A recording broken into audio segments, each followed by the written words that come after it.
Y bueno, es una sesión bastante cargada, con mucho, con mucho contenido.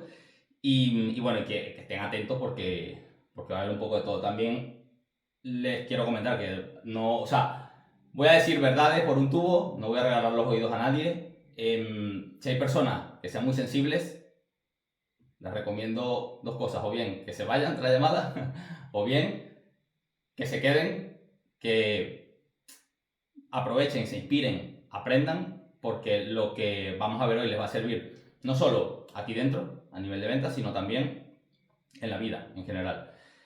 Y por otro lado, porque no sé cuándo vuelva a hacer otra sesión como esta. Honestamente, va a estar complicado. Entonces, igualmente quedará grabada, pero bueno, espero que de verdad que la aprovechen.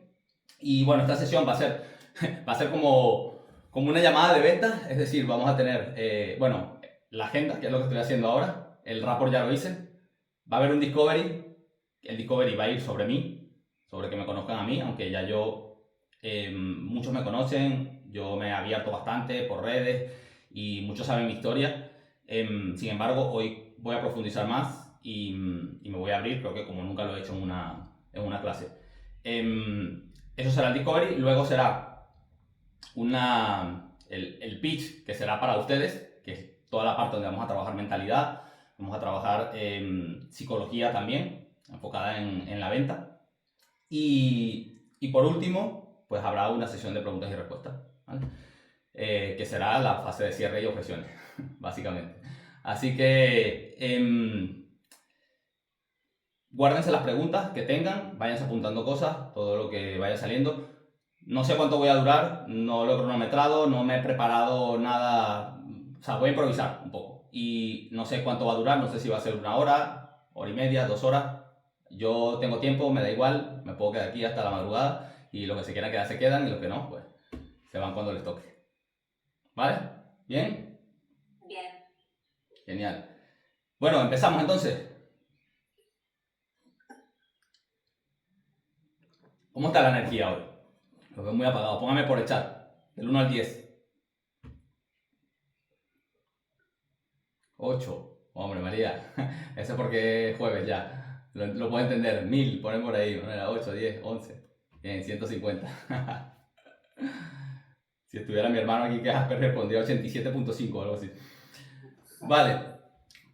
Pues bueno, lo primero, como les dije, la fase de Discovery, voy a hablar un poco sobre mi historia, no porque quiera venir aquí a contar mi historia, sino porque sin eso, o sea, eso les va a dar mucho contexto sobre lo que voy a hablar luego, ¿vale? Luego voy a hablar sobre lo que es la filosofía estoica y cómo me ha ayudado a mí en la vida y cómo creo que puede ayudarles a ustedes a día de hoy, ¿vale?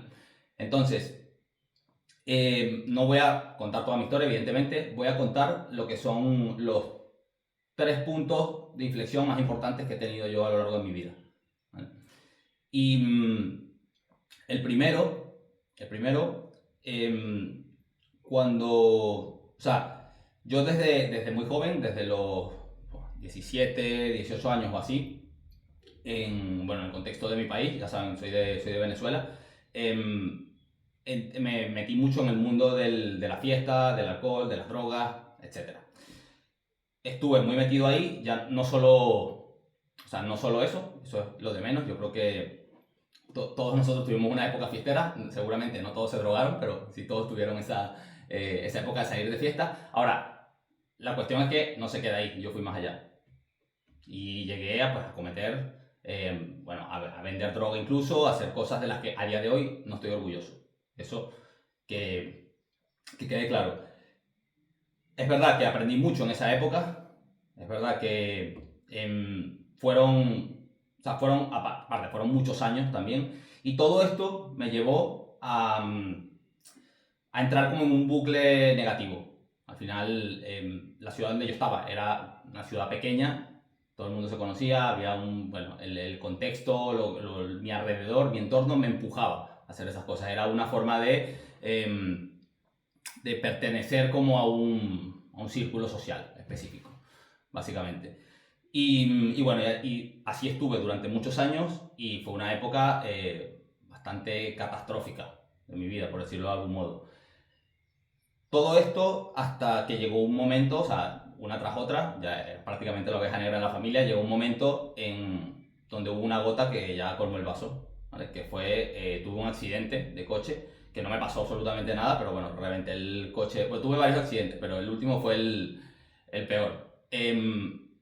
Lo reventé, total, el coche no era mío, además, era de mi familia, con lo cual, peor aún, porque en ese momento, ahí fue o sea, el punto de inflexión de decir, vale, no puedo seguir así, tengo que hacer un cambio en mi vida, o sea, no puedo seguir en este bucle.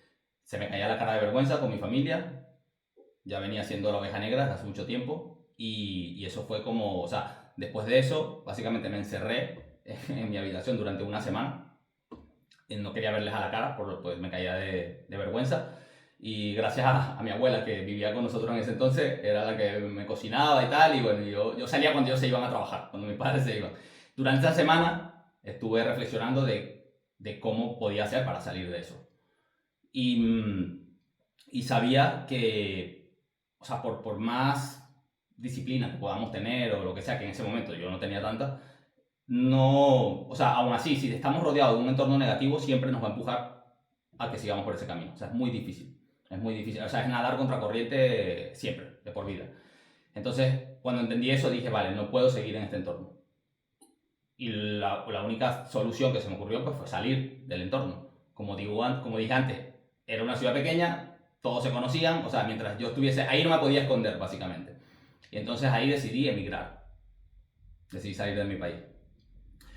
Y estamos hablando de el año 2012, más o menos. Después de llevar 4 o 5 años en ese entorno negativo, pues decidí salir, contacté con un amigo que tenía en Madrid y bueno, me dijo que sí, vente, tal, me recibió y bueno, ahí llegué a Madrid, ahí empezó o sea, sí que es cierto que no salí del todo del círculo, o sea, llegué a Madrid y seguí de fiesta y seguí cosas y tal, más no delinquiendo como pudo ser en Venezuela en su momento. Entonces, sin embargo, bueno, empecé ya, o sea, no es lo mismo primero cuando emigras solo, ya es un aprendizaje muy grande, y ya cuando vives solo, dependes de ti, dependes de tu trabajo, o sea, mi familia no, clase media baja, o sea, no es que me pudiese mantener, o sea, que toda mi vida dependía de mí, básicamente. Y eso, bueno, ya te da otro grado de madurez, por decirlo de algún modo. Estuve así durante años, obviamente siempre yendo mejor, siempre o sea, mejorando en los trabajos, mentalidad, obviamente con altibajos, como podemos tener todos en la vida, hasta que llegó el segundo punto de inflexión que tuve, que creo que ha sido sí, yo diría que el más heavy de todos, ¿vale? Hacia el año 2016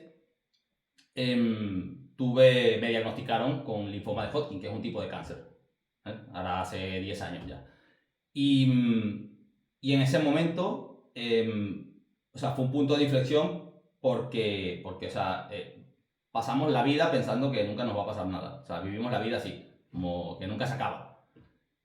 Y cuando recibes una noticia así y existe la posibilidad de que dejes de existir, básicamente, empiezas a verlo de otro modo, empiezas a valorar las cosas de distintas formas.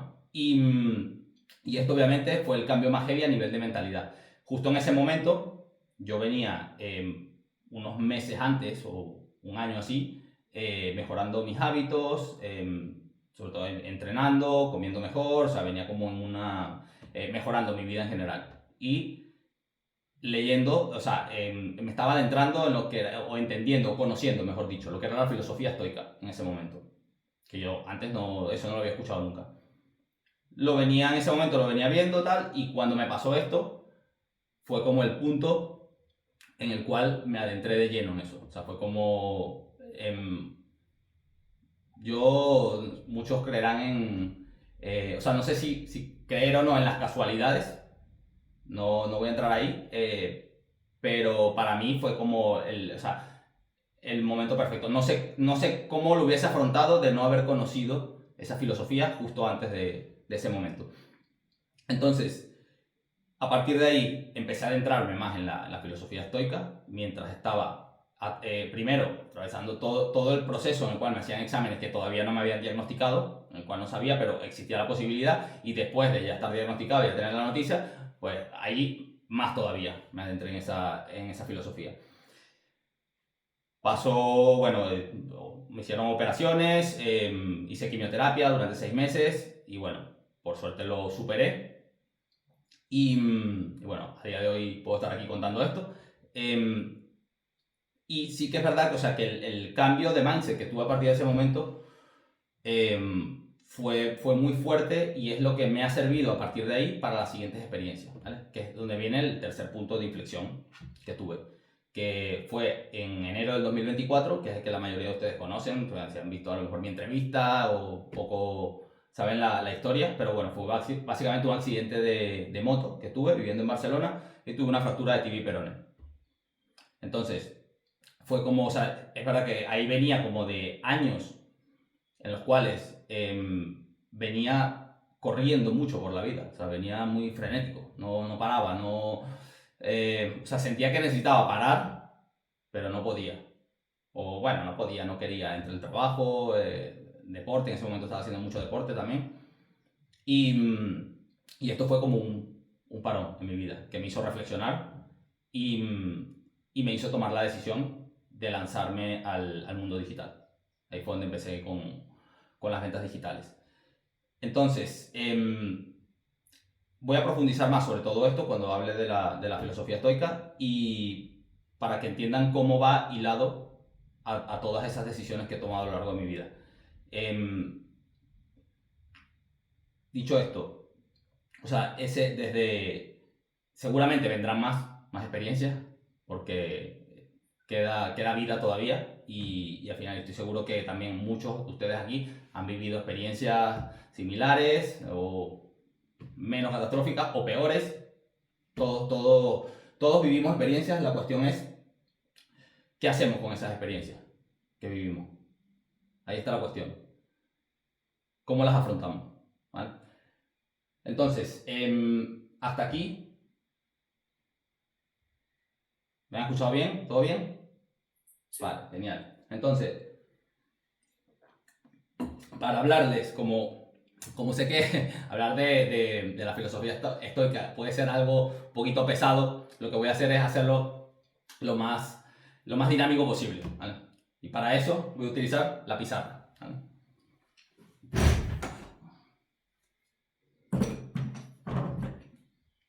A ver si se ve bien aquí. ¿Lo ven bien, no? ¿Sí? Vale, genial. Entonces, voy a empezar con un triángulo, ¿vale? Y pongamos que este triángulo es la vida, ¿vale? Entonces, la estrella polar de la vida, ¿cuál creen que es? O sea, pónganme por el chat, ¿qué es para ustedes el objetivo de la vida?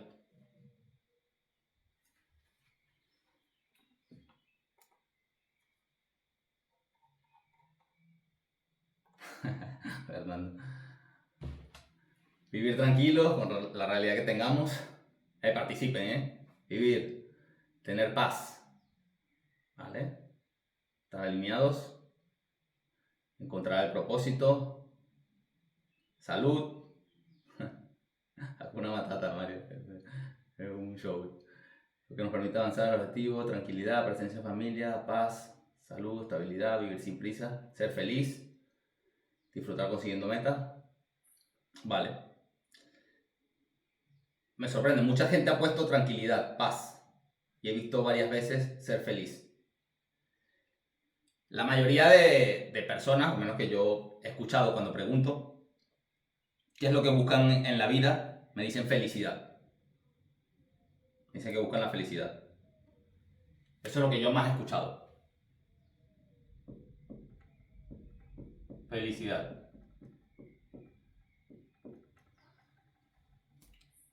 Y o sea, en términos de lo que es la filosofía estoica, Bueno, el tema con la felicidad es que para todos no significa lo mismo. Seguramente todo lo que me han puesto en el chat, el propósito, paz, tranquilidad, ayudar a los demás, todo eso, ¿qué nos genera? Nos genera felicidad. ¿Vale? Entonces, sin embargo, la felicidad pues, es un término eso, muy subjetivo. Al final, o sea, lo que es felicidad para mí no será lo mismo que lo que es felicidad para Javier o para Andrés. Siempre va a ser distinto lo que cada uno considera y además, ya no solo eso, ya no por persona, sino lo que consideras felicidad en un punto de tu vida no es lo mismo que consideras a lo mejor 10 años después. Puede variar. ¿Vale? Entonces, en los estoicos lo llamaban a esto, en griego antiguo, eudaimonia. ¿Vale? No voy a entrar en qué significa exactamente, tampoco creo que haya una traducción para eso, pero básicamente es, digamos, que esta línea es la vida y si nosotros no tenemos un sentido, no sabemos a dónde vamos, no sabemos lo que queremos, pues la vida no tiene mucho sentido, valga la redundancia. Entonces, lo primero que tenemos que conseguir en la vida es un sentido. ¿Qué queremos? ¿Hacia dónde queremos ir? Y de este lado estaría los sueños, o el propósito, por decirlo de algún modo, ¿no? El objetivo final, que ni siquiera lo sabemos con certeza. Y este espacio que hay desde el momento que descubrimos un sentido, que lamentablemente hay mucha gente que nunca lo descubre, que se pasa toda la vida sin saber lo que quieren, desde el momento que nosotros encontramos un sentido a la vida, empezamos a tener un camino, a verlo de otra forma. Y es lo que nos lleva a tener sueños y a querer cumplir los sueños o propósitos, como decían. Y entonces todo este camino, que sería vivir con propósito, básicamente, es lo que se podría llamar como felicidad, porque la felicidad no es un destino. La felicidad es lo que vives. O sea, si vamos a pasar toda la vida para llegar algún día a la felicidad, ¿qué sentido tiene? Lo que queremos es vivir en felicidad durante todo el recorrido. ¿Están de acuerdo conmigo? ¿Sí? Vale. Entonces, para los estoicos, poder llegar a esto, a la eudaimonia o felicidad, constaba de dos pilares fundamentales, ¿vale? Y el primer pilar es la virtud. Ellos lo llamaban en griego arete. Entonces, pónganme por el chat, ¿qué creen ustedes que es la virtud?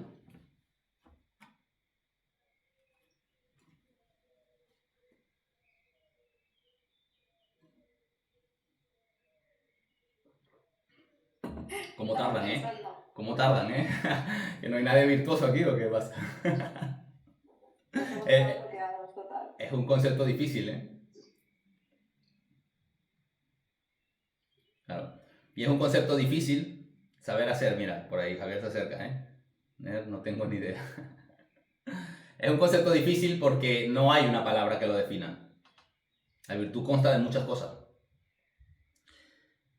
Y la virtud,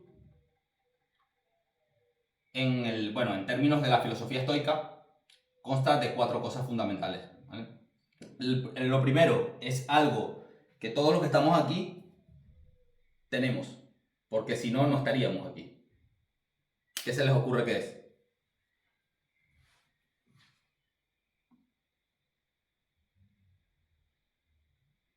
Voluntad, mentalidad, vida, iniciativa, conciencia, ganas, cambio.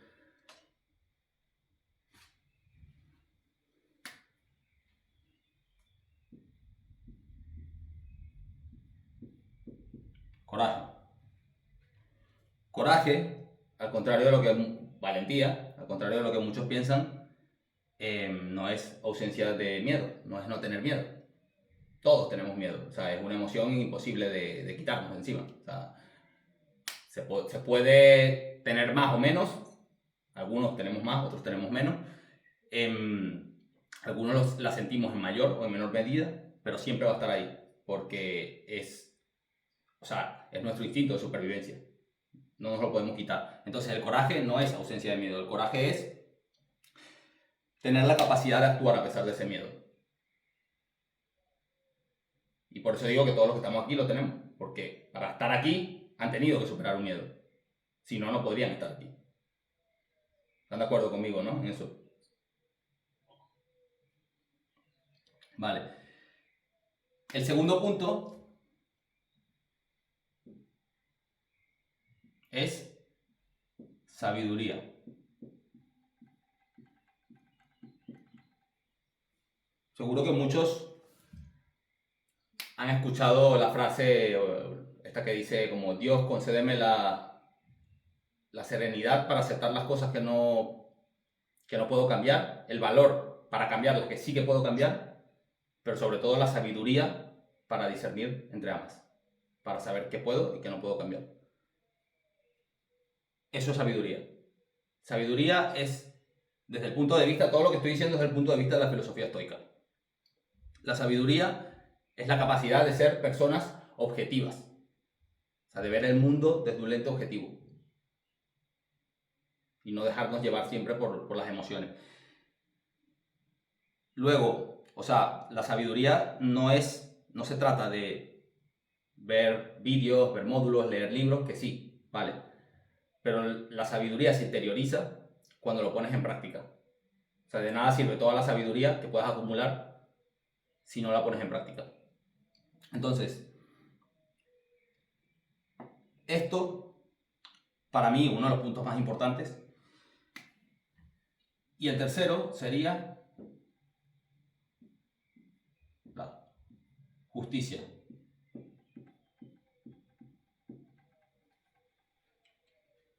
Justicia significa,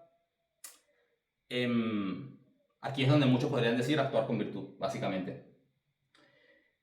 Uno de los conceptos equivocados que hay sobre la filosofía estoica, sobre los estoicos, es pensar que los estoicos son personas que, yo qué sé, frías, que no sienten, que les da igual todo y nada más lejos de la realidad.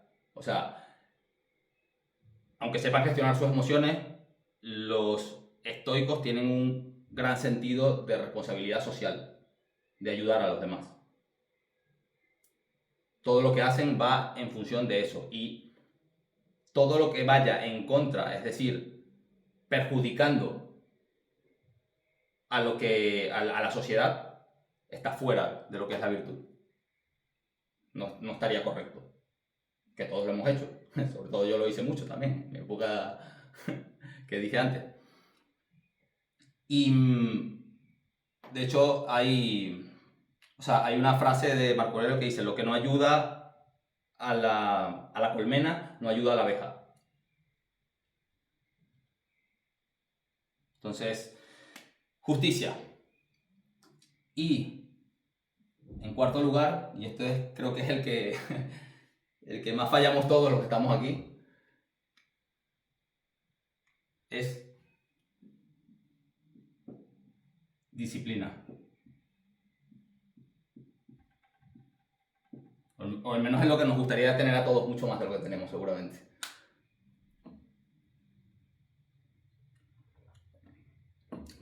La disciplina yo, o sea, hasta hace relativamente poco, hasta hace 2 meses o así, yo tenía un concepto sobre lo que es la disciplina.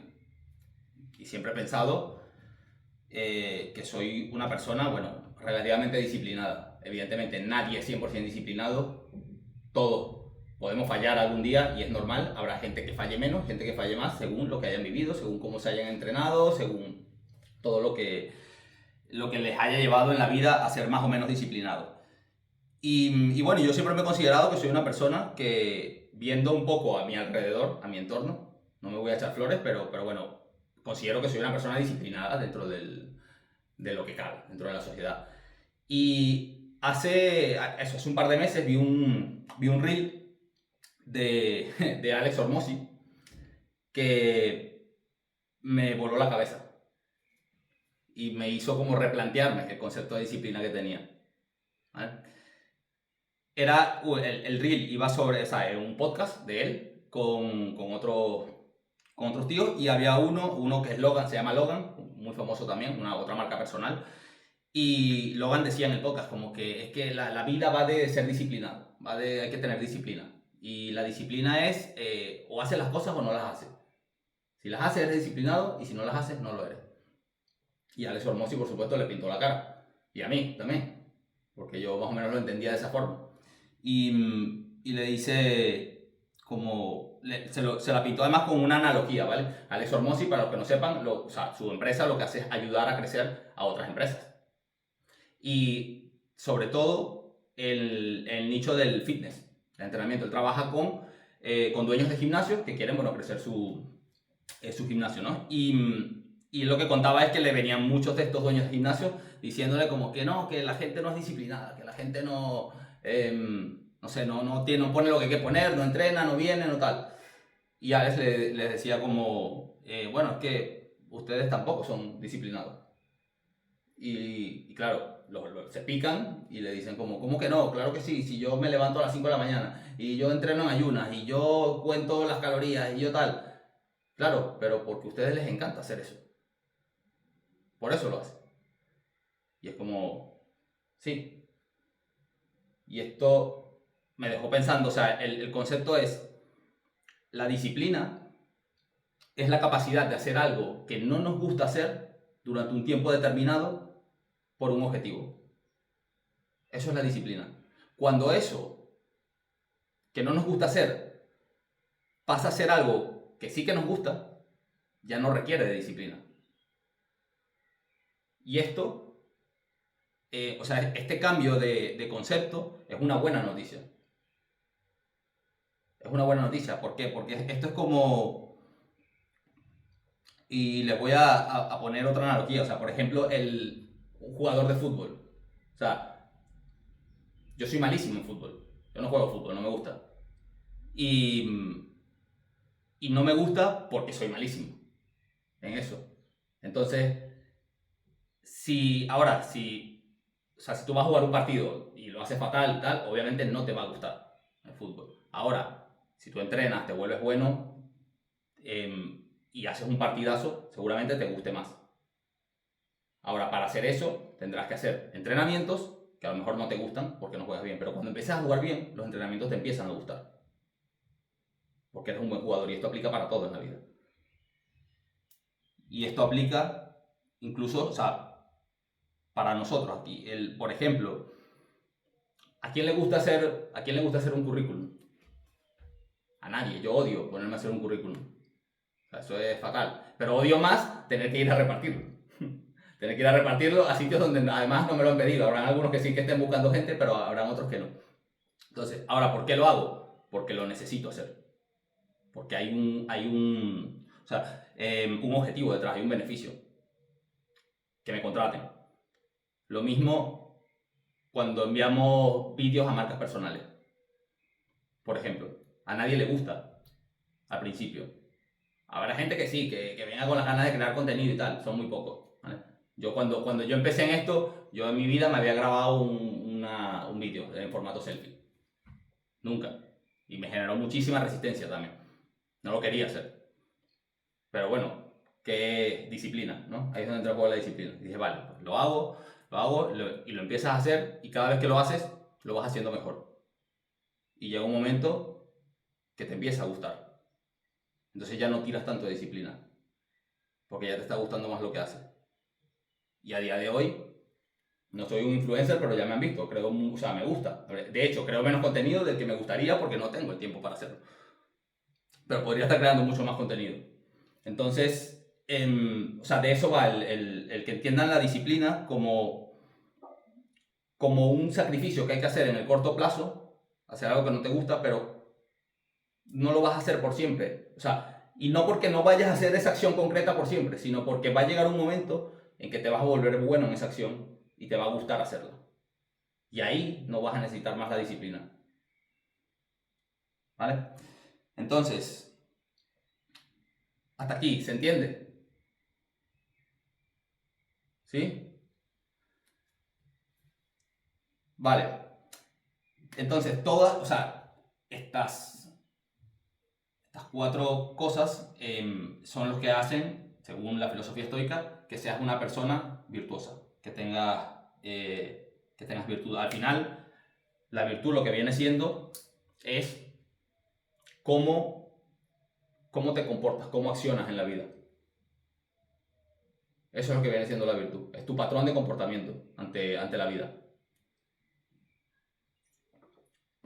Entonces, esta es una de las bases fundamentales de la filosofía estoica y necesaria para llegar a la felicidad. ¿Por qué? Porque primero, si no tenemos coraje y no superamos, o sea, no somos capaces de tomar decisiones a pesar de nuestros miedos, pues evidentemente va a ser muy difícil que lleguemos aquí. No vamos a hacer lo que tenemos que hacer, básicamente. O sea que es indispensable. La sabiduría, evidentemente, también nos va a saber lo que tenemos que hacer en cada momento, nos va a acercar más también a la felicidad. Alguien que no actúe con justicia, alguien que vaya en contra de, o sea, que no actúe en beneficio de los demás, que sea capaz de pisar a personas por llegar aquí, no va a llegar. Va a llegar de mala manera, va a ser una felicidad ficticia. Y si no hay disciplina, pues tampoco vas a hacer lo necesario para poder llegar ahí. ¿Vale? Entonces, el segundo pilar, y esto creo que ya lo dijeron muchos también en el chat, lo mencionaron antes, el segundo pilar para poder ser felices o conseguir esa vida con propósito es estar tranquilos.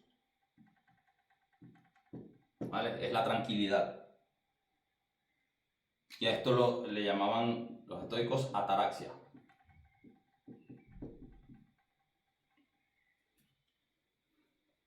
Sin tranquilidad, imposible que seamos felices. Y esto, igual, se basa en varios puntos. Lo primero, los estoicos lo llamaban las pasiones. ¿Qué son las pasiones? En términos coloquiales, son las emociones.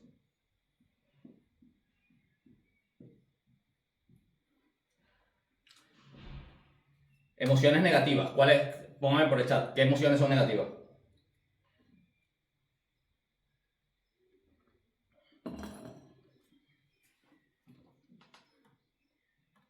Ninguna.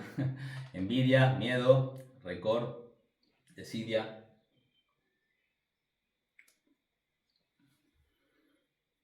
No hay emociones negativas, dicen.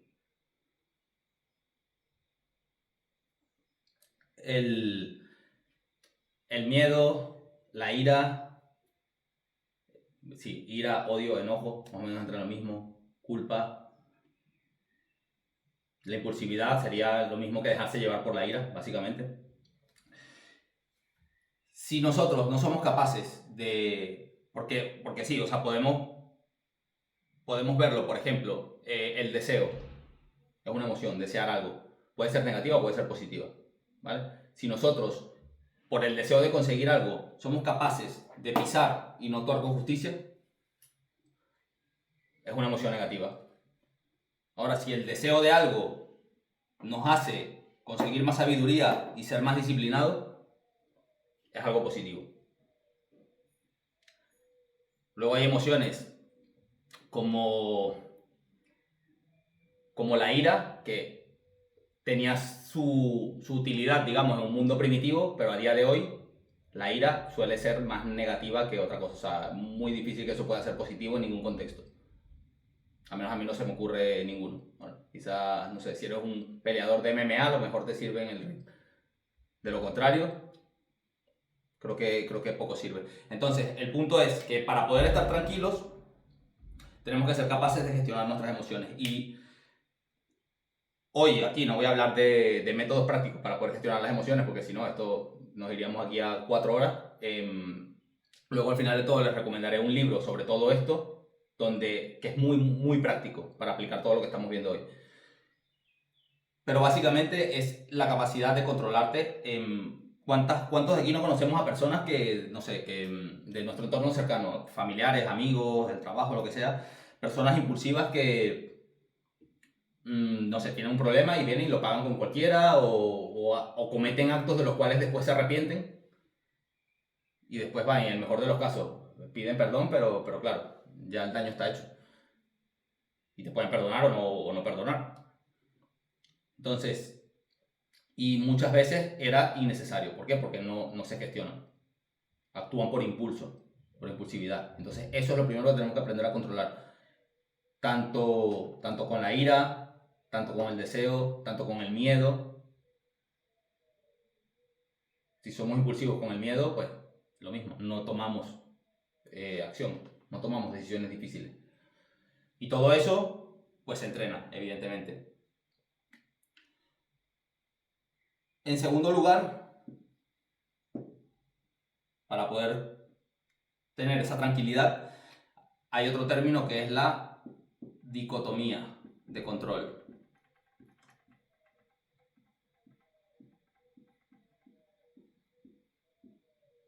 ¿Vale?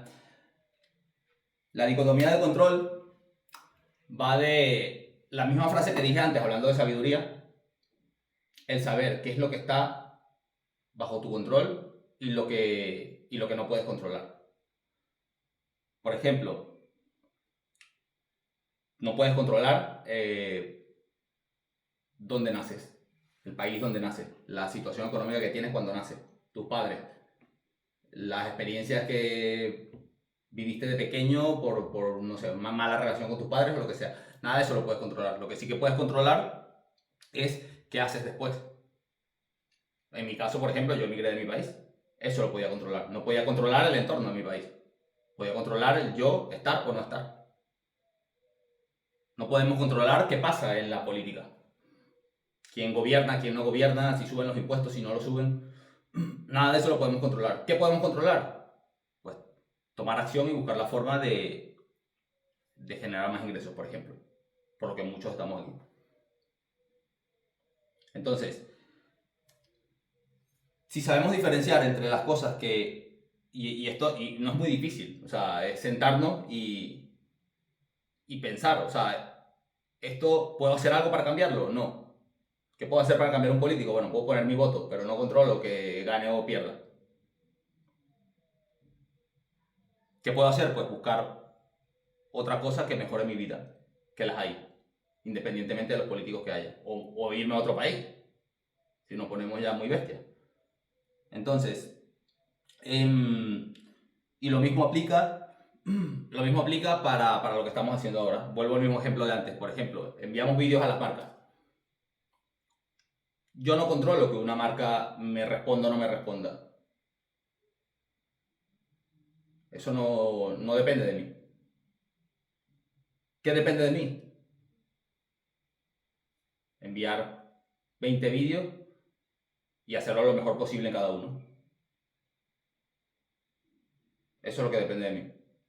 Volumen. Y aún así, puede que yo envíe 20 y no me respondan a ninguno. Y puede que un compañero envíe uno y que empiece a trabajar con esa marca. Porque sí, hay un factor azar también, que no controlamos. Ahora, eso,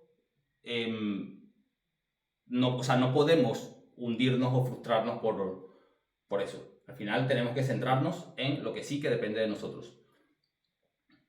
¿Se entiende este punto?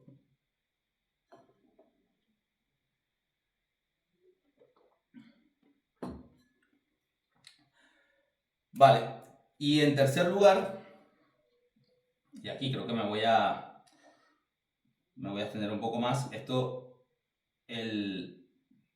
un término que se llama amor fati. ¿Vale? Esto igual, en griego antiguo lo acuñaron así, o en latín, ya ni sé qué. Vale, ¿qué significa esto?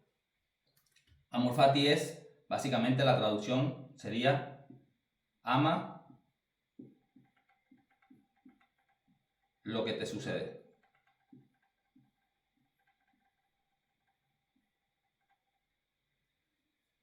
¿Vale? Así como dijeron antes que no habían emociones negativas o positivas, desde mi punto de vista, no hay experiencias negativas o positivas en la vida. O sea, las experiencias somos nosotros quienes les damos la connotación.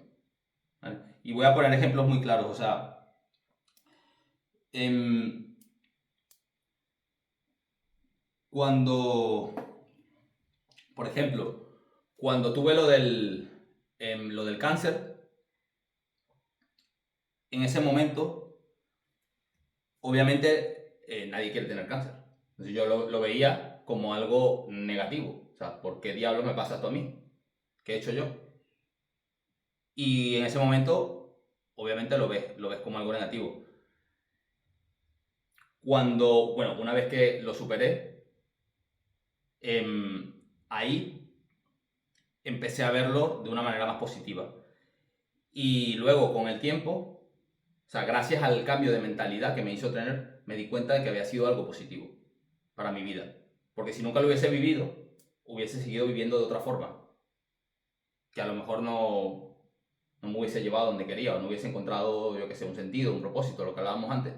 Entonces a mí eso me hizo, o sea, a tal punto de que a día de hoy, 10 años después, yo puedo decir que para mí haber atravesado esa enfermedad ha sido de las mejores cosas que me ha pasado en la vida, básicamente. Pero ya no solo eso, sino que eso es algo que en ese momento fue como involuntario, o sea, yo eso no lo pedí, ni lo controlé, ni nada, y bueno, y pasó, y luego pues me hizo como entrar en ese modo, ¿no? Pero esto es como todo se entrena. Entonces, una vez que ya entras en eso y empiezas a ver las experiencias que te pasan de otra forma, lo que sucede es que cuando te pasa una experiencia, antes de juzgarla, antes de decir si es una experiencia buena o mala, porque puede parecer mala en el momento, pero puede ser algo bueno a los días, o a los meses, o a los años. ¿Vale? Y esto me hizo a mí que cuando vino el tercer punto de inflexión que comenté, cuando tuve el accidente, eso pasó en un momento en el cual yo estaba en mi mejor momento físico. ¿Vale? Yo estaba escalando, haciendo calistenia, o sea, físicamente me sentía mejor que nunca. Y además progresando mucho en el deporte. Tenía proyectos, estaba ahí enchufado. Y cuando me pasó eso y me vi la pierna así, colgando prácticamente, lo primero que pensé fue, se fue a la mierda del deporte. Me jodí. Y claro, eso en el momento me frustró porque era, o sea, tengan en cuenta que en ese momento yo venía quemado del trabajo y de que no quería seguir donde estaba y el deporte era mi única vía de escape a no estar metido pensando en el trabajo. Y claro, y ahí me di cuenta que me lo habían quitado. Entonces es como, guau. Por suerte, por decirlo de algún modo, también me habían quitado el trabajo, porque el trabajo era físico. Entonces, vale, me quitaron el deporte, pero también me quitaron el trabajo. No puedo trabajar, era cocinero. No podía teletrabajar. Entonces, esa fue la primera reacción. Ahora bien, porque no lo podemos evitar, lo que dije antes, o sea, las emociones no podemos controlarlas. Siempre va, primera reacción, nos pasa algo negativo y es como, guau, ¿por qué? O sea, ¿por qué esto ahora? ¿Sabes? Pero luego podemos ser capaces o sea, de empezar a ver más allá, de empezar a analizar. ¿Vale? Porque en ese momento yo tenía dos opciones. O bien, em, ya sé que me va a tocar una baja larga. Me van a tocar meses en los cuales no voy a poder hacer nada, ni deporte, ni trabajar en mi trabajo. Vale, entonces, ¿qué voy a hacer? Voy a coger esos meses y me voy a sentar en el sofá a ver Netflix mientras me recupero la pierna y luego vuelvo a la vida que tenía. Esa era una opción. Otra opción era aprovechar ese tiempo que tenía disponible e invertirlo en algo que me hiciera salir de la situación en la que estaba. De la situación de la que venía además años quejándome de que no quería estar. ¿Vale? Entonces,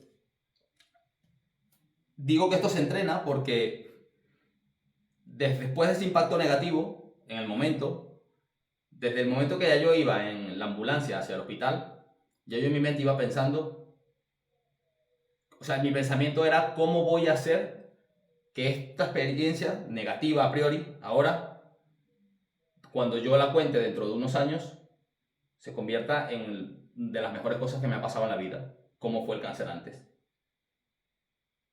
Y entonces, cuando empiezas a pensar de esa manera, empiezas a buscar cómo tomar acción en ese sentido. ¿Vale? Vale. Ok, ya, o sea, la decisión la tomé yo. Yo voy a definir si esto va a ser una experiencia negativa o positiva. Ahora, una vez que tengo eso definido, digo, ¿qué acciones debo tomar para que eso sea así? Y la primera acción que tuve que tomar, evidentemente, fue perder el miedo. O sea, sobreponerme al miedo, porque, como dije, no lo van a perder. Pero bueno, yo tenía miedo de lanzarme al mundo digital y soy una persona muy segura de mí mismo. Pero tenía miedo de que no sé, de que no me funcionara. Y eso fue lo primero. Y a partir de ahí, pues bueno, sabiduría, empezar a formarme para poder hacerlo. Y, por supuesto, disciplina también. Entonces todo va atado. Esto lo que nos enseña es, básicamente, a saber convertir todo lo que nos pasa en la vida en algo positivo. Y a día de hoy, desde entonces, no me ha pasado nada de esa magnitud, pero seguramente vendrá. O sea, hay muchos años por delante. Pero estoy más preparado que nunca. O sea, me pasa algo y estoy preparadísimo para lo que sea. Y eso lo podemos hacer todos. ¿Vale? Y lo mismo, y estamos hablando aquí de cosas de más magnitud, ¿vale? Pero es que lo podemos extrapolar a lo que sea. O sea, yo qué sé, a lo digital. Que, que estemos en un proyecto y quiten la colaboración, o sea, dejen de colaborar con nosotros.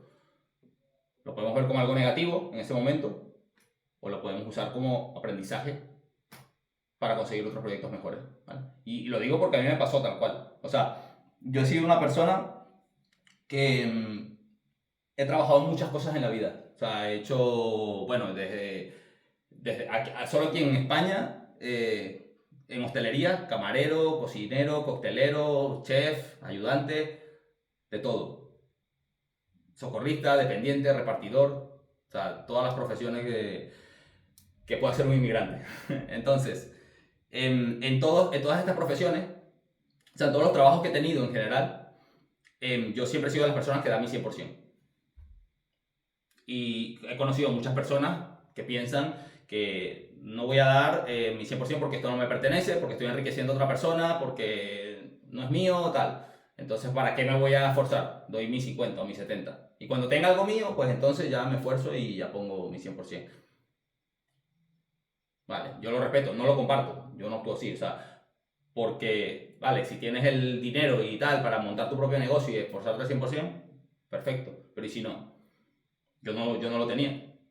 Y la única forma de que yo llegara a tener mi propio negocio fue gracias a dar mi 100%, aunque no tuviese algo mío. Porque eso es lo que hace que puedas crecer dentro de los sitios. Entonces, ¿por qué cuento esto? Porque en todos los trabajos que yo he tenido, gracias a esta actitud, a mí, o sea, nunca me han despedido. Siempre he sido yo el que se ha ido de los trabajos. Por crecimiento, por mudanza, por lo que sea, por irme a otro sitio, pero nunca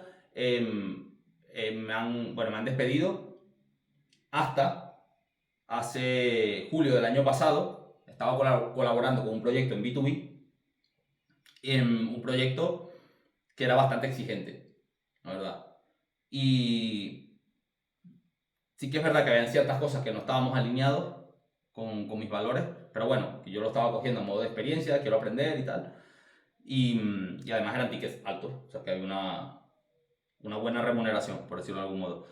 Y llegó un momento, estuve como 3 meses con ellos, y en un momento se reunieron conmigo y me dijeron que no querían seguir la colaboración, que no había rendido como ellos esperaban.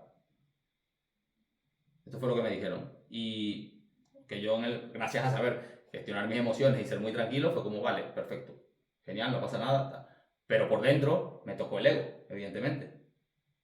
Me tocó el ego porque dije, wow, o sea, siempre he ido de que yo en los sitios donde estoy, o sea, nadie me... o sea, soy muy bueno, básicamente. Y fue como, vale, pues no soy tan bueno como yo creía. Entonces, a partir de ahí, puedo quejarme y seguir y rumiando de, oh, vale, es que por qué tal, y me sacaron del proyecto, no sé qué. O dije, vale, perfecto, pues entonces voy a buscar un proyecto mejor y voy a hacer todavía mucho mejor. O sea, lo mismo que pensé antes. Voy a decir, en unos meses voy a decir, menos mal que me echaron de este proyecto. Esa fue la decisión que tomé en ese momento. Y esa es la decisión que podemos tomar todos cada vez que nos pasa algo. ¿Cómo voy a hacer que esto sea bueno? ¿Cómo voy a ser mejor en esto?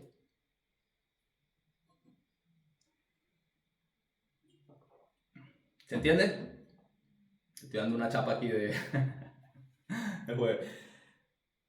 Vale.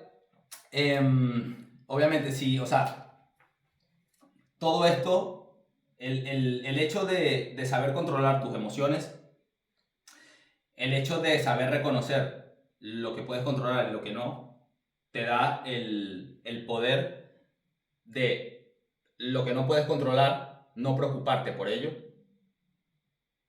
y lo que sí puedes controlar, ocuparte en ello, accionar. Y el tener la capacidad de saber que cualquier experiencia que te pase en la vida puedes hacer que sea buena, es como tener un superpoder, básicamente. Da igual lo que te pase. No hay experiencias malas. Todo esto es lo que hace que estemos tranquilos en la vida. Y si estamos tranquilos y somos capaces de actuar siempre con virtud, en la medida de lo posible, pues nos vamos a acercar a ser felices. Y a tener sentido en nuestra vida, a tener una vida con propósito.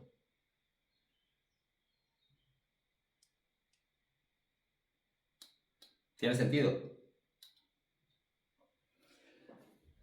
Vale, pues hasta aquí voy a compartir. Sí que voy a compartir una parte práctica que, o sea, hay muchas prácticas que se pueden hacer, pero yo voy a compartir lo que a mí personalmente más me ha servido. ¿No? Y es,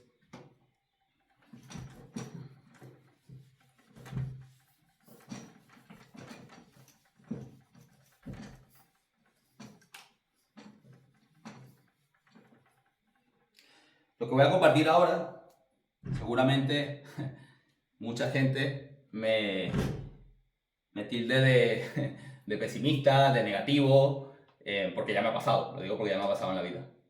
Y lo que voy a compartir pueden o bien pues tildarme igual, o bien intentar entenderlo. No, mi intención no es, de hecho, una de las cosas que a mí me gusta mucho de la filosofía estoica es que no, o sea, no es una religión que intente convertir a nadie. ¿Vale? O sea, yo no intento convencer a nadie. Y nadie que esté o que siga o que se rija por los principios de la filosofía estoica quiere convencer a nadie de que sea estoico. O sea, no somos, no sé, con el respeto aquí, no sé si los hay, pero los testigos de Jehová, por ejemplo, que buscan como más personas dentro de su religión. El estoicismo no va de eso, es una filosofía 100% práctica, o sea, es de ser lo que dice. Y que este ejemplo, o sea, el ser así, sea un ejemplo para que las demás personas quieran serlo también. Porque una persona que es tranquila, que actúa con virtud, con todos los principios que dijimos antes, y que se ve que es feliz en la vida y que tiene un propósito, es alguien de admirar, es alguien que quieren ser o no. Entonces ya está, no necesita convencer a nadie de que ese es el mejor camino. Se basa en demostrar y ya está. Entonces, dicho esto, o sea, mi intención no es convencer a nadie de que la filosofía estoica es lo mejor y tal, de hecho, o sea, es simplemente, son herramientas y algunos utilizarán algunas y otros utilizarán otras y lo harán a su manera, pero son herramientas que pueden servir según las experiencias que vivan y según el punto de la vida en el que estén. Entonces, lo primero, lo voy a poner primero en latín.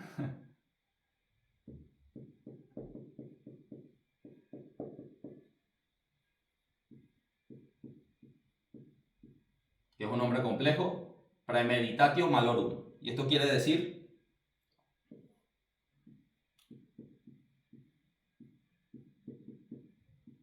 visualización negativa.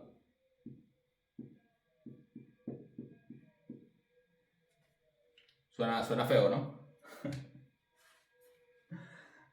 Visualización negativa, ¿vale? Y aquí voy a volver a... Y van a entender, o sea, ¿por qué he contado mi historia antes? Porque todo lo que voy a hablar va relacionado con eso. Es decir, cuando estuve el proceso en el que me diagnosticaron el cáncer, yo, o sea, realmente esto fue hacia enero del 2016 o así. Y yo tenía una gripe muy fuerte, con una infección de las vías respiratorias, y voy a urgencias. Voy a urgencias para que me den un paracetamol o lo que sea, el que dan aquí. Y voy porque además ese día trabajaba a las 7 de la tarde. Voy a las 5. Digo, voy a urgencia, que me den algo, que me baje y porque me tengo que ir a trabajar. ¿Vale? Entonces, bueno, yo a urgencia, me dicen, ok, tal, cuando me escuchan la tos y tal que tenía, me dicen, vale, te vamos a hacer una radiografía porque tienes esa tos muy fea, tal. Me hacen la radiografía y en la radiografía detectan que tengo como una masa en el pecho. Entonces, cuando ven eso, me dicen, vale, hay algo raro aquí, no sabemos qué es, pueden ser 1000 cosas, pero entre esas 1000 cosas puede ser un linfoma, que era el cáncer, o sea, posibilidad, ¿vale? Y me dicen, tenemos que dejar ingresado y hacerte más pruebas. Y yo, no, ¿cómo que ingresado? O sea, si tengo que trabajar, dame un paracetamol y me voy. Y me dijeron, no, o sea, te quedas aquí y tal. Bueno, me quedo ingresado, me empiezan a hacer pruebas, pasan 2 semanas o así, y no detectan nada. Hacen una punción de médula ósea, no sé qué, me hicieron un montón de pruebas. Y no conseguían detectar nada en sangre ni nada. Y me dicen, bueno, no tiene sentido que te tengamos aquí, vete a casa, porque además yo no me sentía mal, o sea, más allá de la gripe. Vete a casa y vuelve dentro de una semana que te vamos a hacer una extracción de un ganglio inguinal. Vale, voy, boom. Me sacan eso, tampoco, no estaba infectado, no me diagnostican nada. Y así desde enero hasta finales de abril. En finales de abril fue donde ya hicieron lo que habían estado evitando hacer porque era como la cirugía más compleja, que era una laparoscopia, que era abrirme y sacarme como masa del pecho de lo que habían visto en la radiografía. Pues tuvieron que hacer eso, no hubo de otra. Me hicieron la cirugía y ya con eso me pudieron diagnosticar a finales de abril. ¿Qué pasa? Durante todo este proceso entre enero y abril, que yo estaba con las pruebas, iba y venía y tal, obviamente mucha gente, o sea, cuando estás en un proceso así, yo intenté mantenerlo lo más en petit comité, en secreto posible, no quería irlo contando, porque algo que no me gusta a mí es la condescendencia. Que la gente me diga, no, que es lo que suele pasar cuando todos estamos así, o sea, cuando todos estamos pasando por un momento, la gente viene y te quiere apoyar, lo hacen desde el mejor de la voluntad de todo. Y lo que quieren es hacerte sentir mejor, reconfortarte. Y es como, no, tú tranquilo, todo va a estar bien, no te preocupes y tal. Y aunque lo hagan con la mejor de las intenciones, es que no lo saben. La realidad es que no lo saben. No son doctores, no tienen ni idea de qué es lo que va a hacer. Entonces, lejos de hacer un bien, pueden estar perjudicando a la persona. ¿En qué sentido? En que la persona se reconforte en esas palabras y, y esto es la psicología. O sea, si tú estás en un momento donde vienen 10 personas, 20 personas y te dicen, tranquilo, todo va a estar bien, ¿qué es lo normal que pensemos? Que todo va a estar bien. Y cuando nos digan que no está todo bien, no estamos preparados. Pensábamos que todo iba a estar bien y la noticia nos hunde. Y entramos en frustración, en depresión, en lo que sea. Por eso no me gusta por eso lo quise mantener como más en secreto. Entonces, la visualización negativa es todo lo contrario. Es decir, durante todo ese tiempo donde yo sabía que había una posibilidad, aunque fuese muy poca, la visualización negativa lo que consiste es en cuál es el peor escenario. ¿Qué es lo peor que puede pasar? Entonces, vale, en este caso, ¿qué es lo peor que puede pasar? Que sea cáncer. Ese es el peor escenario. Luego puede ser todos los demás, vale. Entonces, ¿qué es lo lógico? Que yo me prepare para ese escenario. Que no me pille el toro. Que no me pille desapercibido.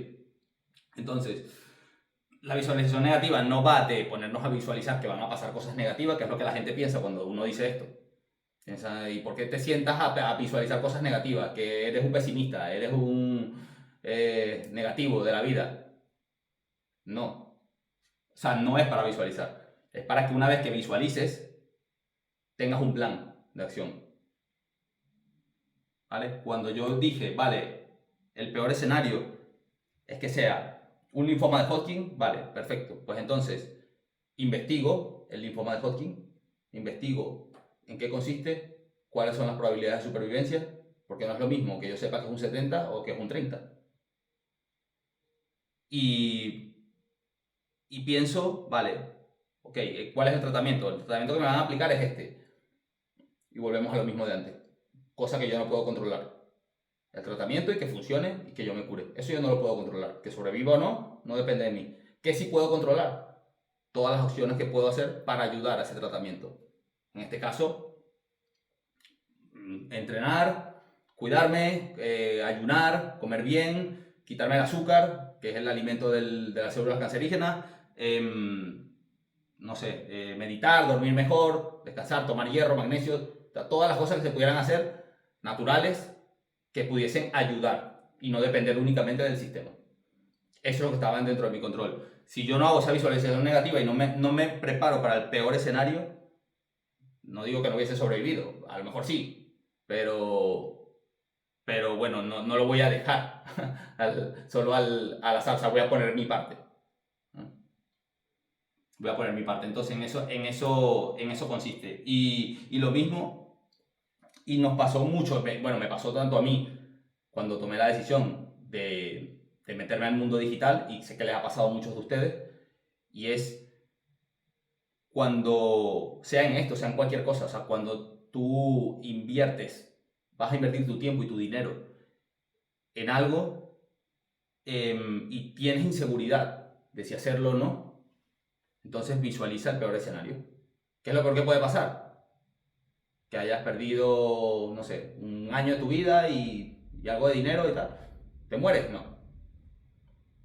Has aprendido un montón y te va a servir para lo próximo que hagas. Eso sería el peor escenario. ¿Vale? Ahora, ¿qué pasa si es el mejor escenario? Pues que consigues tus objetivos en la vida. Entonces tiene sentido ser capaces de exponernos a la posibilidad del peor escenario si tenemos la posibilidad del mejor. O es mejor quedarnos con el escenario que tenemos garantizado y ya está. Y eso es lo que ha hecho que muchos de nosotros estemos aquí hoy, precisamente. Entonces, esto aplica para todo en la vida. Cada vez que se enfrenten a un momento de duda, de decisión, de ¿será que hago esto? ¿Será que no? ¿Que puedo perder esto y tal? Visualicen el peor escenario, o sea, pero de verdad. Vale, y si falla, ¿qué pasa? Vale, dentro de un año, o sea, aquí habré perdido esto, tal. ¿Y después qué? ¿Y después qué? Y se van a dar cuenta que no pasa nada. O sea, que peores cosas ya han pasado, seguramente. Entonces ese es el punto de la visualización negativa. Lo otro, lo otro es todavía más pesimista, más negativo. Lo otro se llama Memento Mori. Memento Mori. Y la traducción de esto es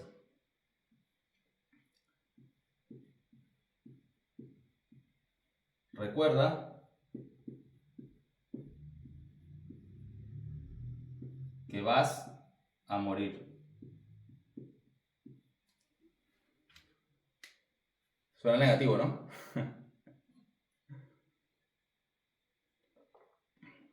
Recuerda que vas a morir. Y esto me recuerda a cuando estaba muy chavalín. Mi abuela, por parte de padre, y su hermano, o sea, mi tío abuelo, recuerdo que tenían conversaciones y mi abuela siempre le decía como, bueno, cuando yo me muera, tal cosa. Y mi tío abuelo, o sea, su hermano, tenía como mucho tabú con hablar de la muerte. Y era como, pero bueno, pero ¿por qué hablas de eso? No hables de la muerte, no hables de que... Entonces, claro, yo tengo estos recuerdos de ese momento, yo, bueno, o sea, tendría 10 años o algo así. Y claro, y después, y me he dado cuenta que no era solo mi tío, o sea, que hay mucha gente que tiene estos tabús, que no les gusta que se hable de muerte. Y, o sea, todos nos vamos a morir, eso es una realidad. No, o sea, no hay nada más cierto en la vida que la muerte. No existe nada más cierto. O sea, que tú seas feliz, que tengas éxito, que no, eso puede pasar o no. La muerte no hay opción de que no pase. Lo que no sabemos es cuándo. Entonces, ¿por qué esto? Principalmente porque esto, o sea, esto es una práctica que yo evidentemente nunca había hecho hasta que la vida me obligó, hasta lo del cáncer, y ahí dije, no es que recuerda que vas a morir, es que, vale, puede ser que muera, entonces es como ya, me enfrenté a eso, ¿vale? Después de ahí, lo que hizo eso fue que me prometiera a mí mismo que mi vida iba a ser diferente, o sea, que iba a empezar a vivir mejor. O sea, que iba a buscar un propósito y que iba a tener una mejor vida de lo que había hecho hasta ahora. ¿Por qué? Porque en ese momento, cuando me diagnosticaron y se asomó la posibilidad, lo, lo primero que me vino a la cabeza fue, si me muero ahora, no he dejado nada, o sea, soy infeliz, no hay nada no siento que haya hecho nada en esta vida. Me parece injusto irme ahora.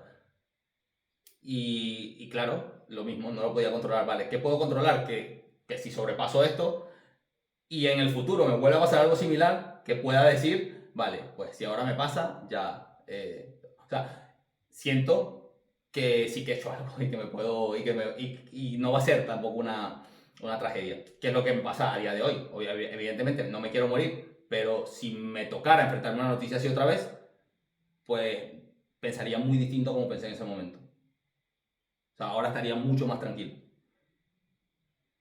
Entonces, ese es uno de los puntos. Y cuando, cuando somos capaces de visualizar, o sea, al final la vida es efímera, o sea, que somos un grano de arena en el desierto, somos una mota de luz en el universo y en el espacio-tiempo. O sea, no somos nada, básicamente. Entonces, si nos vemos de ese modo, es como, ¿qué más da que, no sé, que nos echen hoy o que nos deje nuestra pareja o yo qué sé, o que nos rechacen, que nos critiquen, que nos juzguen, que nos insulten? ¿Qué es eso dentro de 5 años? ¿Dentro de 10? O sea, dentro de 100 ninguno estará aquí. A menos que nos metan en una IA o algo, que no sé si va a pasar, pero bueno. En principio no. En principio ninguno de los que estamos aquí va a estar dentro de 100 años.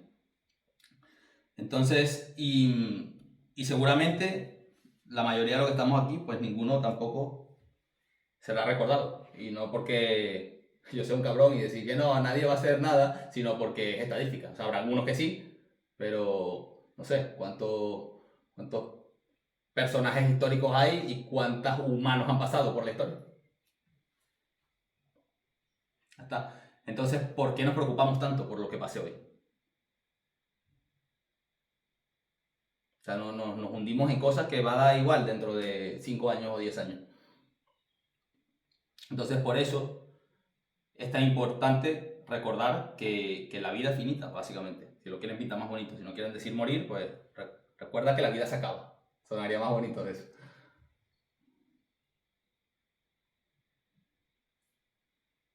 ¿Vale? ¿Se entiende? Vale, y hay dos puntos más que ya no son bueno, aunque también están dentro de la filosofía estoica, pero bueno, yo creo que de esto sí, sí lo van a reconocer más. Vale. Tercer punto es identidad.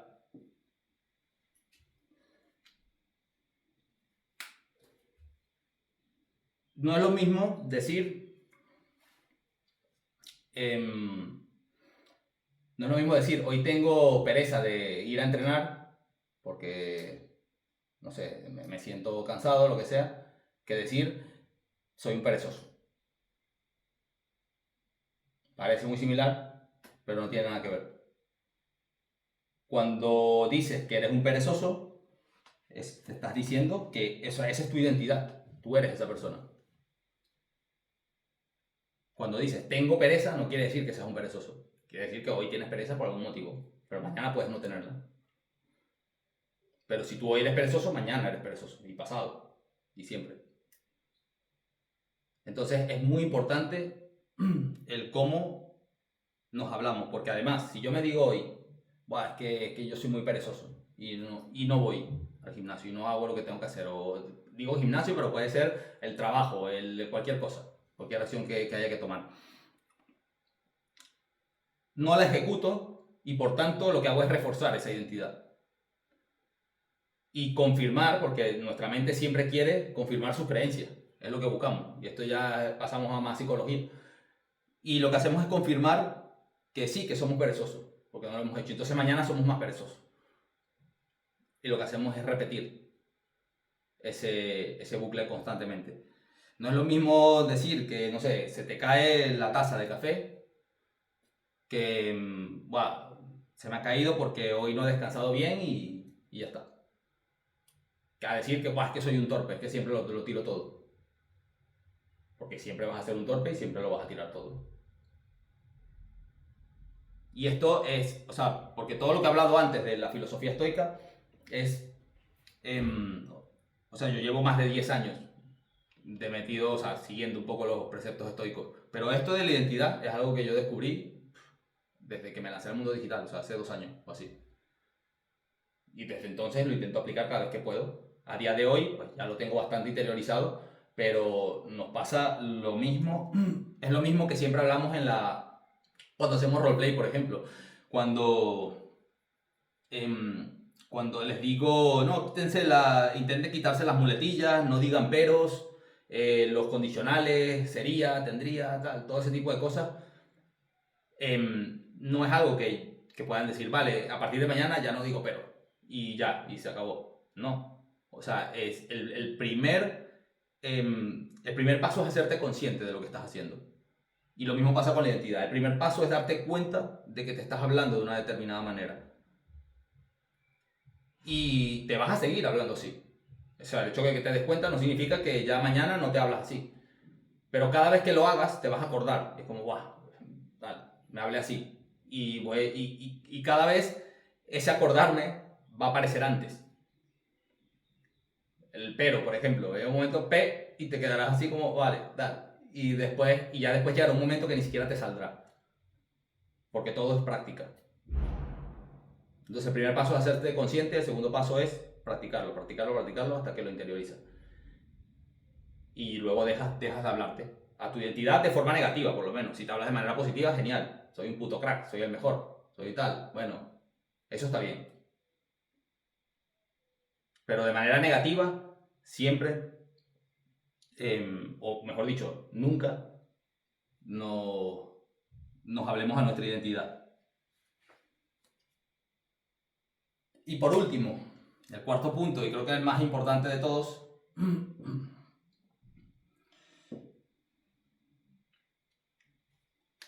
¿cuál creen que es la mejor herramienta para acercarnos a la felicidad? Yo voy a dejar a ver si alguien lo adivina.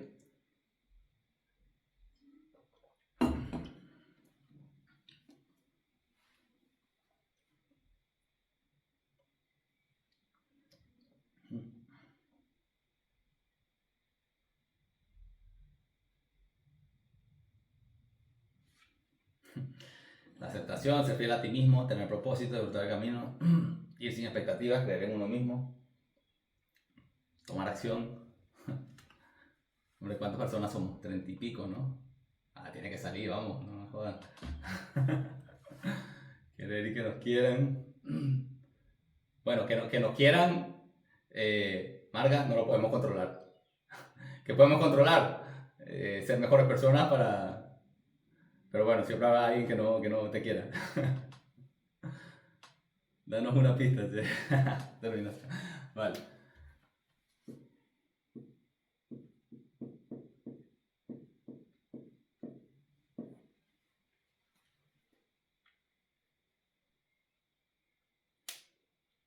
¿Tiene sentido o no?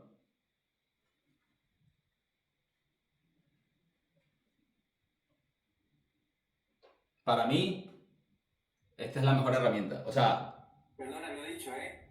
¿lo has Lo he dicho? dicho. ¿Quién lo ha dicho? Bueno, te vamos a dar un premio. ¿Dónde lo dijiste? El agradecimiento creo que lo vas a Ah, hacer. claro, el agradecimiento, es verdad, es verdad. Fuiste el primero y pasó muy rápido. Muy bien, bien ahí por eso. Pero sí, tal cual, justo. La gratitud, o sea, da igual da igual lo que tengamos en la vida, a nivel económico, a nivel de las personas que tengamos al lado. O sea, si somos capaces de ser agradecidos con lo que tenemos, vamos a ser felices en el entorno, en las condiciones en las que estemos. O al menos, si las condiciones son muy nefastas, no ser tan infelices e intentar acercarnos más a la felicidad. Pero para mí la gratitud es lo más importante y lo que más nos acerca aquí. O sea, es muy difícil conseguir más cosas si no somos agradecidos con las que tenemos a día de hoy. Porque el punto es que todo lo que consigas nunca va a ser suficiente si no eres agradecido. Vas a conseguir y siempre vas a querer más. Y no vas, te va a costar mucho más disfrutar lo que estás consiguiendo. Así que bueno, yo creo que creo que ya está bien de chapa por hoy. ¿Cómo lo ven? ¿Te ha gustado o no? O demasiado, demasiado. Vale.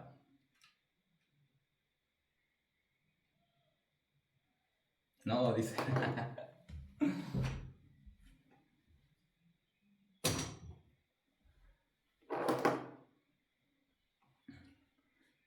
Vale, pues vamos con la fase de objeciones. Quiero